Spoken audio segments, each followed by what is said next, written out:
Oyagala okumanya ebiriwo, ebyaliwo, oba ebigenda okubaawo. Program Tambula n'okumanya eggose. Tambula n'okumanya ku MRU TV ne Royal FM.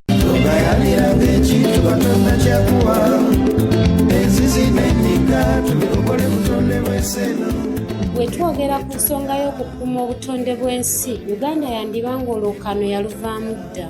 Mu kunoonyereza kw'ekitongole ekivunaanyizibwa ku bibira mu Uganda ekya National Forestry Authority oba kiyite NFA kulaga nti Uganda yakafiirwa omuwendo gw'ebibira byayo binnansangwawo oba biyite binnature forest oguli wakati w'obutundutundu 3.5 ku buli 100 n'obutundutundu 15 ku buli 100 nga omuwendo guno gubalirwamu acres 88 ez'ebibira buli mwaka.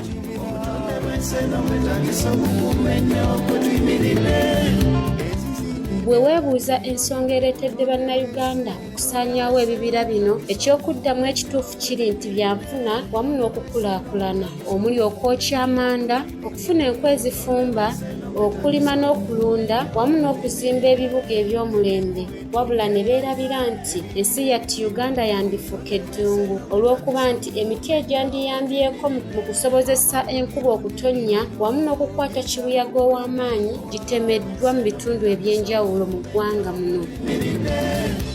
Mu mwaka gwa 2025 nga ennaku z'omwezi 15 omwezi ogwokuna, ekitongole kya NFA kyavaayo ne kampeyini zaakyo oba ziyita enteekateeka zaakyo ez'okusimba emiti emizungu giyite gi artificial trees eziri mu miliyoni 2 okugisimba okumala emyaka 5 okusobola okuzzaawo obutonde bwa Uganda omuli kalitunsi mu South Africa, pine n'emiti emirala mingi.